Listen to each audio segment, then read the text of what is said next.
తెలంగాణ రాజకీయాల్లో ఫిరాయింపుల అంశం మరోసారి సెగలు రేపుతుంది. ఎమ్మెల్యేల ఫిరాయింపుల విషయంలో స్పీకర్ వ్యవహరిస్తున్న తీరు నిరసిస్తూ బీఆర్ఎస్ పార్టీ రాష్ట్ర వ్యాప్తంగా ఆందోళన చేపట్టింది. తాజాగా ఖైరతాబాద్ నియోజకవర్గంలో బీఆర్ఎస్ ఇన్ఛార్జి మన్నె గోవర్ధన్ రెడ్డి ఆధ్వర్యంలో పార్టీ శ్రేణులు వినూత్నంగా నిరసన తెలిపారు. బంజారాహిల్స్లోని అంబేద్కర్ విగ్రహానికి నల్ల బ్యాడ్జీలు ధరించి పాలాభిషేకం చేసిన బీఆర్ఎస్ నాయకులు స్పీకర్ నిర్ణయంతో ప్రజాస్వామ్యం కూని అయిపోయిందని మండిపడ్డారు. నేటి రోజున రాజ్యాంగ చరిత్రలో ఒక చీకటి రోజుగా అభివర్ణించారు. రాజ్యాంగాన్ని రక్షించాల్సిన స్పీకరే భక్షించేలా వ్యవహరించడం క్షమించరాని నేరమని ధ్వజమెత్తారు.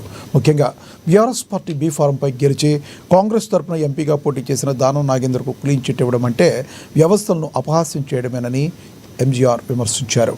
ఈ కార్యక్రమంలో రావుల విజయ్ కుమార్, శ్రీనివాస్ నాయుడు, బిట్ల శ్రీనివాస్తో పాటు పెద్ద సంఖ్యలో పార్టీ ముఖ్య నాయకులు, కార్యకర్తలు పాల్గొన్నారు.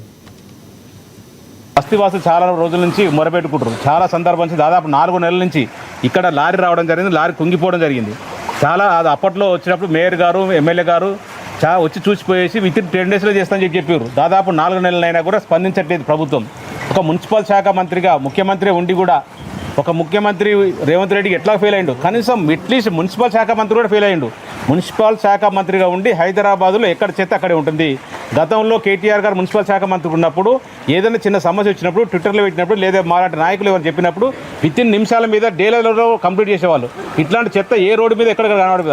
హైదరాబాద్ మీద జిహెచ్ఎంసీలో 150 డివిజన్లలో ఎక్కడ చిన్న చెత్త ఉన్నా, లేదా చిన్న స్ట్రీట్ లైట్లు అయినా, చిన్న కమ్యూనిటీలు అయినా సరే, ఏదైనా సరే చిన్న నిమిషాల మీద పనులు జరిగిపోయేది. కానీ ఇప్పుడున్న రేవంత్ రెడ్డి గారే మున్సిపల్ శాఖ మంత్రిగా ఉండి కూడా ఏం ఉపయోగం లేదు. ఎక్కడ స్ట్రీట్ లైట్ ఎక్కడికి కనబడదు, ఎక్కడ చెత్త అక్కడే ఉంటుంది. ఇక్కడ రోడ్ వేసేటప్పుడు కనీసం పక్కన నాలా కుంగిపోయిందని చెప్పేసి నాలా రిపేర్ చేసిన తర్వాత నాలన్నీ ప్లస్ పక్కన రోడ్డుని కలిపి వేస్తే బాగుంటుంది. కానీ నాలా ఎట్లా వదిలేసేసి గాలికి వదిలేసి కాంట్రాక్టర్లు తన బిల్లుల కొరకు రోడ్డు మీద వేసేసి రోడ్డు ఒక పక్కన రోడ్ వేసేసారు.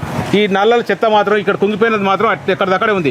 ఇక్కడ ఉన్న ప్రాంతం ప్రజలు కూడా కొంత తెలివిగా వ్యవహరించాల్సి ఉండే. కానీ ప్లాస్టిక్ పేపర్లు, చెత్త పేపర్లు, బాటిల్, వాటర్ బాటిల్ అన్నీ నిలయడం వల్ల ఇక్కడ దుర్గంధ వాసన వస్తుంది. ఇక్కడ ఉన్న ప్రజలకు కూడా చాలా ఇబ్బంది అవుతుంది. ప్రజలు చాలా అవస్థలు పడుతున్నారు. ఈ వాసనతోటి మన బతకలేని పరిస్థితి ఉంది. ఇక్కడ ఉన్న ఖాళీ ఇల్లు చేసి కూడా వెళ్ళిపోవడం జరిగింది.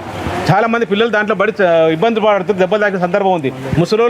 ముసలోళ్ళు నడిచే పరిస్థితి లేదు. ఇక్కడ మలేరియా, డెంగ్యూ కూడా వస్తుంది. చాలామంది ఆసుపత్రి పాలయ్యారు. చాలామంది పిల్లలు కూడా చాలామంది ఆసుపత్రి పాలైన సందర్భం మనకు ఇక్కడ క్యాన్సర్ హాస్పిటల్ పక్కన ఉంది. క్యాన్సర్ హాస్పిటల్ కూడా పక్కన ఇంచి కూడా ఇళ్ళే వస్తాయి. క్యాన్సర్ హాస్పిటల్ అంటే తెలుసు మనకు ఎన్ని రోగాలు ఉంటాయి, ఎన్ని ఇబ్బందులు ఉంటాయో. ఆ వాటర్ కూడా మొత్తం ఈ విధంగా రావడం వల్ల, ఇది ఓపెన్ నాలా ఉండడం వల్ల, ఈ ఓపెన్ వల్ల ఇది కుంగిపోవడం వల్ల ఈ వాసన మొత్తం క్యాన్సర్ హాస్పిటల్ సంబంధించిన వాసన మొత్తం ఈ ఇక్కడ ప్రస్తుతం బస్సులో ఉన్న ప్రజలందరికీ కూడా ఇబ్బంది అవుతుంది.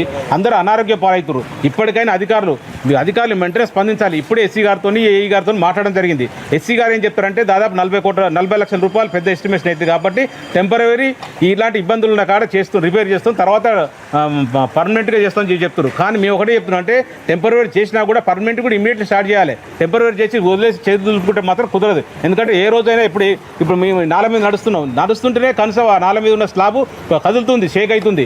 కానీ రేపొద్దున ఎప్పుడైనా ఒక బైక్ మీద వచ్చినా, లేకపోతే వచ్చిన లారీ వచ్చినా, లేదా వచ్చిన ఆటో వచ్చినా కూడా కూలిపోయడానికి ఆస్కారం ఉంది. కాబట్టి ఇప్పటికైనా ప్రభుత్వం వెంటనే కళ్ళు తెరిచి ముఖ్యమంత్రి రేవంత్ రెడ్డి గారు మున్సిపల్ శాఖ మంత్రి ఉంది కాబట్టి దీన్ని ఇమ్మీడియట్లీ నాలను శాంక్షన్ చేయాలి. 40 లక్షలు కాదు, 40 కోట్ల రూపాయలు శాంక్షన్ చేసి ఈ బస్తీవాసులు కాపాడుకోవాల్సిన బాధ్యత ఒక కాంగ్రెస్ ప్రభుత్వం మీద ఉంది, ముఖ్యమంత్రి రేవంత్ రెడ్డి గారి మీద ఉంది.